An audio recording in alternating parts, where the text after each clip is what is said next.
Salam jumpa Bapak Ibu trader sekalian. Hari ini kita di tanggal 30 Juni 2021.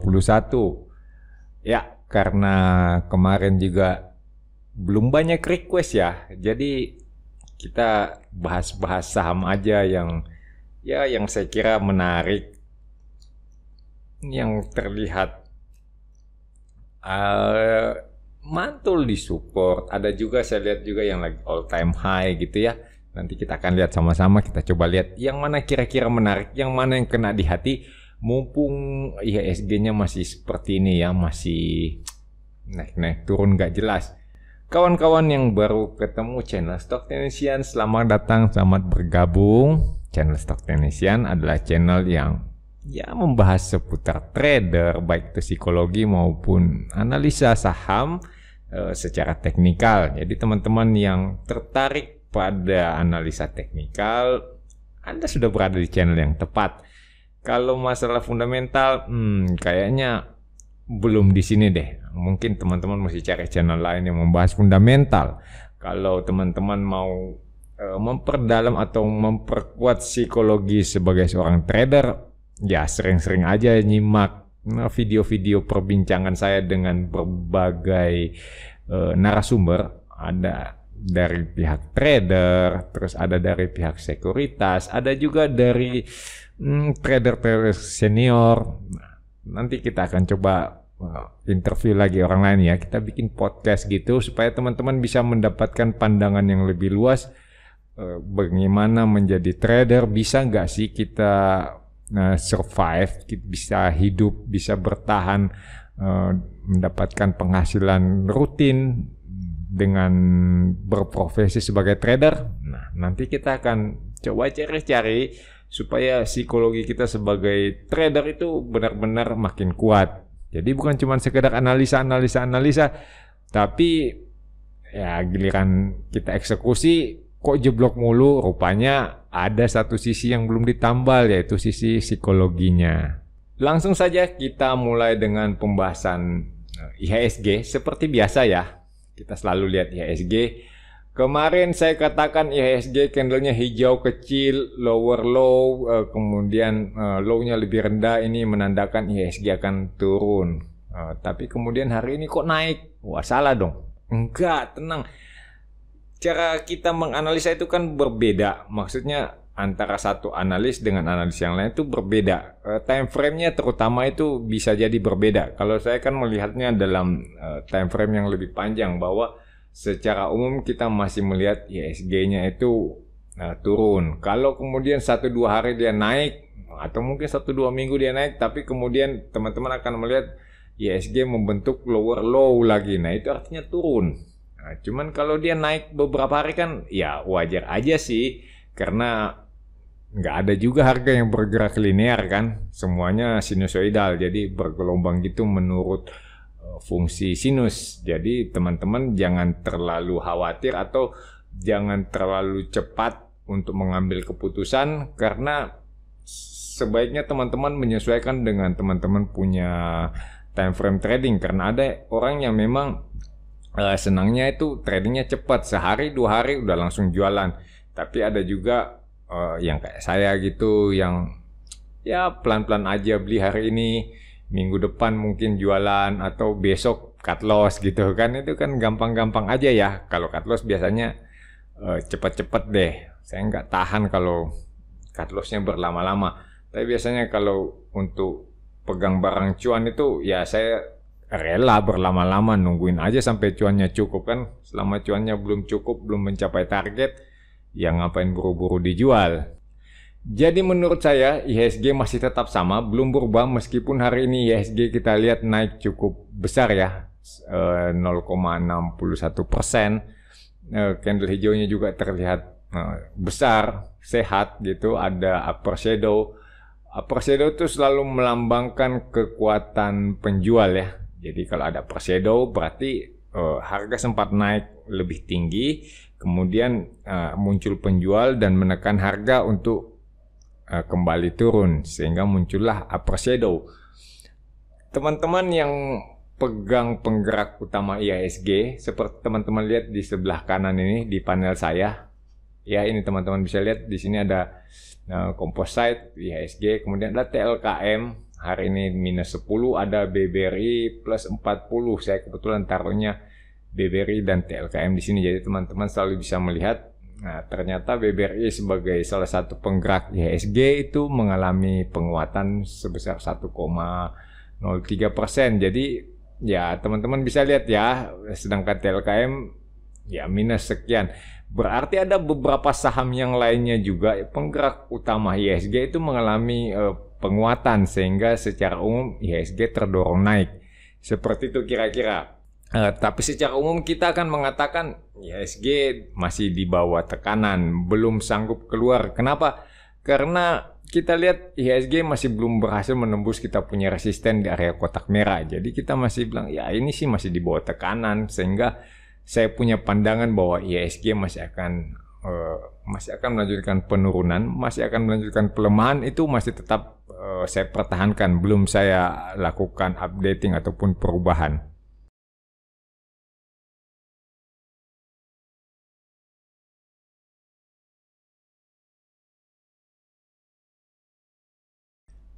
Kali ini saya akan mengajak teman-teman untuk melihat saham yang sedang all time high. Ini agak-agak mengerikan buat teman-teman yang mungkin baru masuk dunia trading ya. Nah, lihat ini orang kok saham lagi ada di pucuk, malah direkomendasikan untuk beli.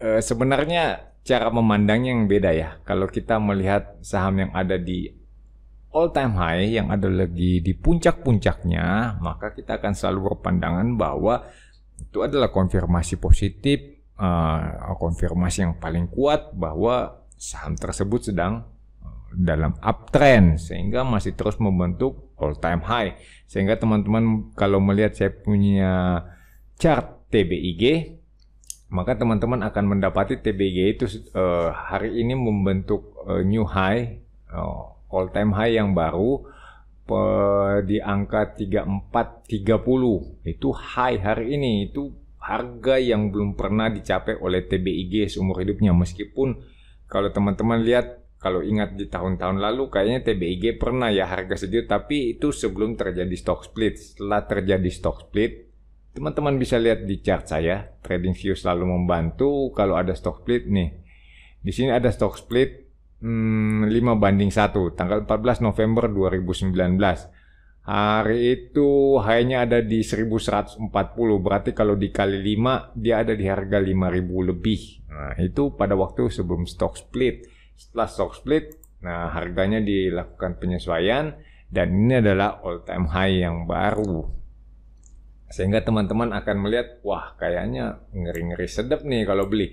Tapi saya melihat justru ini suatu hal yang bagus. Mungkin teman-teman kalau masih sabar mungkin bisa menunggu di supportnya di 2980-an ya. Itu ada support, kita lihat di sini, ini kan support ya. Sini, atau mungkin teman-teman yang lebih aman lagi pengen nunggunya di bawah sini gitu kan. Wah ini kan support. Nah, ini tembusnya juga volumenya nggak terlalu besar. Mungkin bisa jadi TBIG-nya akan turun kembali ke area 2790-an atau 2750-an gitu ya. Bisa jadi.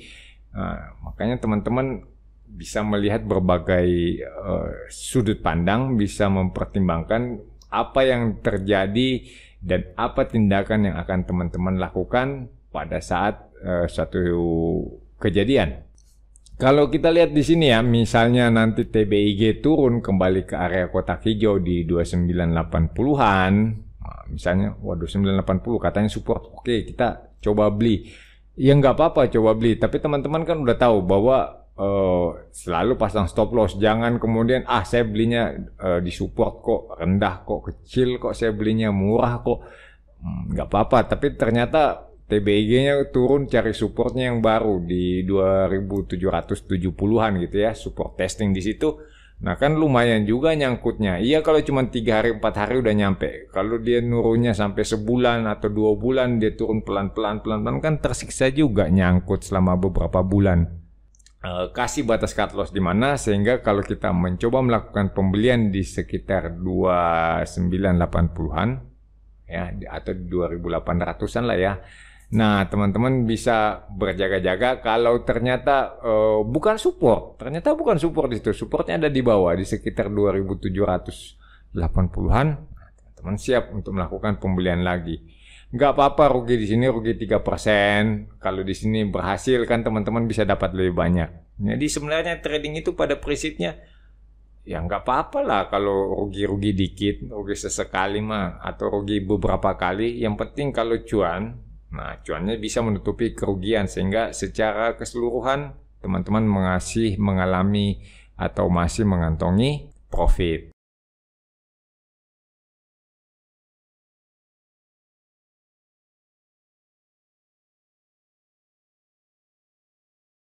Selanjutnya saya mau mengajak teman-teman untuk lihat saham Mika. Oke, Mika ini tanggal berapa nih? Tanggal 21 Juni ada pembagian dividen, makanya naiknya tinggi banget ya. Teman-teman bisa lihat naiknya Mika itu sebesar 11,02%. Tapi kemudian dia perlahan-lahan turun. Apakah dia masih akan lanjut turun atau mau lanjut naik? Tenang. Yang teman-teman perhatikan adalah tren sebelumnya. Kalau tren sebelumnya di sini lihat, teman-teman lihat ya. Di sini tren sebelumnya tuh cenderung naik, kemudian setelah puncak di sini trennya kemudian perlahan mulai menurun. Sekarang kita cek dulu benar nggak apakah pergerakan turun itu adalah tren yang sebenarnya atau justru tren sebenarnya itu naik. Nah, jadi tren turun itu adalah kontra tren ya.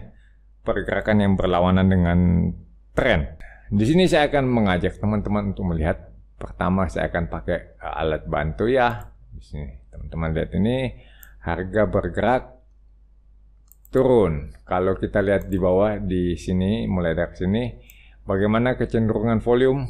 Nah, seperti ini ya. Teman-teman bisa lihat di sini. Nah, volume cenderung mengecil ya. Kemudian lihat di segmen berikutnya dari sini ini kita punya saham Mika ini cenderung mendatar. Kita cek di bawah bagaimana keadaan di bawah sana, volume, apa yang terjadi dengan volume. Volume kayaknya cenderungnya agak bergerak naik ya, meskipun nggak naik-naik banget volumenya, tapi ya bisa dikatakan naik gitu ya. Kemudian teman-teman bisa selalu memperhatikan hal-hal seperti ini. Kalau melakukan analisa, lihat pada saat harga bergerak turun, volume cenderung mengecil. Pada saat di sini dia naik, volume membesar, kemudian harga bergerak turun atau bergerak ini teman-teman katakan ini sideways. Oke, lihat volume cenderung mengecil. Maka kita akan mengatakan tren sebenarnya Mika ini sedang naik.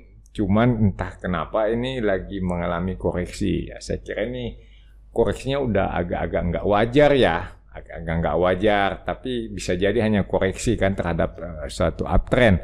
Maka kita perlu berjaga-jaga, kita perlu waspada. Siapa tahu kita bisa dapat cuan dari sini kan. Nah, ini adalah saham Mika yang baru dibersihin, baru clear gitu ya, clear out. Nah, di sini kita punya support paling dekat. Teman-teman lihat, gampang aja kan tentukan support. Tinggal tarik aja ke kiri, lihat di situ. Nah, ini kan. Nah, ini semuanya karena oke, ini kayaknya support beneran ini ya. Kemudian teman-teman saya ajak lagi untuk bikin dia punya resisten. Kita akan lihat di mana resistennya. Kayaknya ada di sebelah sini deh. Ya, gampang ya menentukan resistennya. Di sini kita coba ganti dengan warna merah biar nggak bingung kitanya ya. Resisten. Oke, kita punya support berikutnya di mana? Support berikutnya kalau Mika masih bergerak turun, teman-teman boleh taruh support di sekitar sini. Nah, ini akan jadi support yang cantik. Kita akan kasih dia dengan warna hijau. Nah, teman-teman boleh perhatikan kotak kuning dan kotak hijau itu merupakan zona sideways-nya, area sideways atau range sideways dari Mika. Sehingga kalau Mika masih ada di atas range sideways, saya kira cenderung kita akan katakan naik. Kalau kemudian Mika masuk lagi ke range sideways, ya teman-teman akan melihat pergerakan seperti ini lagi, bergerak kecil-kecil gitu ya, volume rata-rata. Jadi sekarang yang perlu teman-teman perhatikan adalah support area kotak kuning 2700-an. Kalau memang Mika akan bergerak naik, mestinya ya saat-saat inilah paling bagus untuk entry karena dia masih ada dekat-dekat support. Target paling dekat di area kotak merah 2950. Kemudian kalau masih bisa berlanjut, teman-teman bisa dapat cuan yang lebih bagus. Kira-kira mau lanjut naik apa mau turun ini? Kita coba lihat dari pakai apa ya kita lihatnya? Kita pakai indikator aja, gampang gitu ya. Kalau udah bingung-bingung mau lihatnya pakai apa, kita lihat pakai indikator. Lihat CCI-nya dari atas 100 kemudian menyeberang turun di bawah 100 ya. Kemudian sekarang udah nekuk lagi, dia udah tekuk naik lagi sehingga kita punya nilai CCI sekarang ada di 90,37. Kalau besok hijau lagi, kayaknya CCI-nya ini CCI 20 udah tembus 100. Saya kira ini udah sinyal buy yang cukup kuat. Nah, sehingga teman-teman bisa mendapatkan, saya kira, cuan cepat ya dari saham Mika. Tinggal teman-teman tenang-tenang aja lihatnya. Kalau oke, memang dia bergerak naik, nah teman-teman langsung sikat aja. Tinggal lihat pada saat dia mencapai area resisten kotak merah, kalau dia CCI-nya kembali menekuk, turun di bawah angka 100, itu saatnya jualan. Ya kan, tinggal dilihat begitu dia mulai nggak kuat naik atau dia naik sedikit di atas resisten kotak merah kemudian turun lagi, ya udah itu saatnya jualan. Nggak apa-apa kalaupun itu hanya false breakdown, nanti kan kalau ini naik lagi kita masih punya kesempatan membeli. Yang penting amankan dulu cuannya.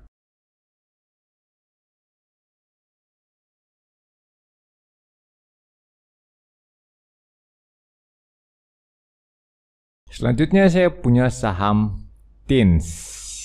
Wow, TINS ini kayaknya ini bergerak naik juga ya. Teman-teman bisa lihat, ini bergerak naik. CCI-nya udah mulai bergerak naik Pak, gini. Sabar. Teman-teman mau menggunakan indikator harus tahu dulu latar belakang penggunaannya seperti apa. Misalnya kalau dia sedang trending seperti lagi turun, maka teman-teman jangan menggunakan CCI. Jangan gunakan CCI pada saat dia lagi trending. Gunakan CCI pada saat dia sedang sideways. Nah, teman-teman mesti cari alasan. Dalam kita punya indikator kan ini saya punya CCI kan 20. Kira-kira 20 itu kan ada di sekitar sini ya. 20 candle. Berarti ini sedang trending. Sedang downtrend. Jadi teman-teman sebaiknya tidak menggunakan CCI untuk mengambil keputusan entry ataupun exit. Jadi gunakan indikator lain pada saat dia sedang trending seperti itu ya. Jangan memaksakan untuk menggunakan satu indikator kalau nggak sesuai dengan kondisi. Sebaiknya kita akan melihat indikator lain untuk melihat apakah benar ini kita punya saham TINS ini bagus atau enggak. Nah, kita gunakan indikator yang membantu tren yaitu indikator MACD. Di sini teman-teman bisa lihat ya. Histogram berwarna merah. Histogram itu adalah posisi garis MACD dan garis sinyal. Kalau dia merah berarti MACD-nya ada di bawah sinyal. Kalau kemudian histogramnya mulai berwarna hijau seperti di sini, berarti MACD-nya ada di atas garis sinyal. Itu artinya kita sebut sebagai golden cross. Nah, di sini teman-teman melihat kita punya histogram mulai makin mengecil. Kemungkinan sebentar lagi dia akan golden cross. Kalau dia golden cross kan teman-teman akan melihat ini histogramnya dari merah tiba-tiba berbalik hijau. Nah, teman-teman lihat di sini ya, ini tadinya hijau, terus dia berbalik arah, dead cross. Nah, dia langsung jadi warna merah. Begitu juga pada saat teman-teman lihat di sini dia merah, tiba-tiba langsung udah hijau, itu adalah golden cross. Itu juga akan kejadian di sini. Kalau teman-teman lihat dia golden cross, harga cenderung bergerak naik. Di sini juga kalau dia golden cross, teman-teman bisa ikutan entry. Dia naik, bergerak naik, kemudian teman-teman tinggal lihat pada saat dia mulai bergerak kecil-kecil seperti di sini atau seperti di sini mulai halus turunnya pelan-pelan. Nah, itu saatnya jualan. Ya kan, karena ini kita mesti akui bahwa ini sebenarnya lagi tren turun ya, lagi tren turun. Ini kita cuma coba-coba untuk sekedar mendapatkan kesempatan untuk cuan di tengah badai ya kan, badainya sedang berlangsung, sedang turun. Tapi kalau teman-teman mau mencoba peruntungan mungkin masih bisa dapat cuannya. Kalau kita lihat dari indikator MACD. Kalau untuk resisten sendiri ada di sini. Waduh, ternyata udah deket ya. Nggak jauh-jauh banget. Kita punya resisten dari posisi harga saat ini. Jadi saya pikir teman-teman harus menghitung ulang reward to risk ratio apabila tidak menarik. Ya nggak usah dieksekusi ya kan. Cukup teman-teman analisa aja. Kalau kita punya analisa mengatakan ya kemungkinan besar besok TINS ini akan naik. Tapi meskipun dia naik, saya nggak mau beli karena reward to risk ratio-nya kurang menguntungkan, kurang bagus. Sebagai trader kita berhak memilih ya posisi mana yang harus kita ambil, posisi mana yang enak, posisi mana yang nggak usah kita ambil. Kalau posisinya jelek ya nggak usah diambil, tuh nggak usah dipaksakan untuk membeli. Masih ada ratusan saham lain yang bisa dipilih, nggak usah bergantung sini. Kalau memang kita lihat wah candle hijaunya bagus, terlihat gede gitu ya, sehat, berisi, tapi reward to risk ratio-nya nggak sesuai, ya ngapain diperjuangkan gitu loh, dilepasin aja. Kecuali teman-teman merubah strategi, misalnya teman-teman mau melakukan buy on breakout, jadi pada saat dia udah breakout area kotak merah, baru teman-teman lakukan pembelian untuk mencapai resisten selanjutnya. Jadi di targetnya ke resisten lanjutan di atas ini ya. Ini akan kita coba warnanya dengan warna kuning sehingga teman-teman akan katakan oke, target kita itu adalah di angka 1650. Jadi beli saat breakout di sekitar 1520. Ada sekitar 130 poin ya yang bisa kita kejar. Ya hampir 10%. Saya pikir kalau cuan-cuan cepat barang 2 hari apa 3 hari ya dengan posisi aman ya kan, nggak terlalu deg-degan. Soalnya sahamnya saham bagus ya, saham gede TINS. Nah, untuk mengejar beberapa persen dalam 3 hari masih oke. Cuman saya nggak yakin akan sampai ke area resisten kotak kuning. Soalnya kita lihat kan ini sedang downtrend ya. Jadi teman-teman lihat tiap saat membentuk lower low dan lower high. Jadi kalau dia udah high di sini, kesempatan berikutnya high-nya biasanya nggak akan lebih tinggi dari high ini. Jadi saya rasa agak sulit lah untuk dapat cuan dari saham ini ya. Jadi ya cukup kita analisa aja. Kayaknya ini saham besok masih hijau. Cuman meskipun kita tahu besok hijau, kita nggak ambil. Karena reward to risk ratio-nya tidak mencukupi. Saya kira cukup sampai di sini untuk hari ini. Karena belum ada request saham yang saya baca. Jadi ya saya lihat-lihat saham yang menurut saya bagus-bagus aja. Yang bisa dijadikan topik untuk menerangkan mengenai analisa teknikal. Teman-teman yang mungkin ada saham-saham yang mau dibahas, langsung aja tulis di kolom komentar. Nanti kita baca. Mudah-mudahan besok kita masih dikasih kesempatan untuk membahas saham pilihan teman-teman. Salam cuan untuk kita semua.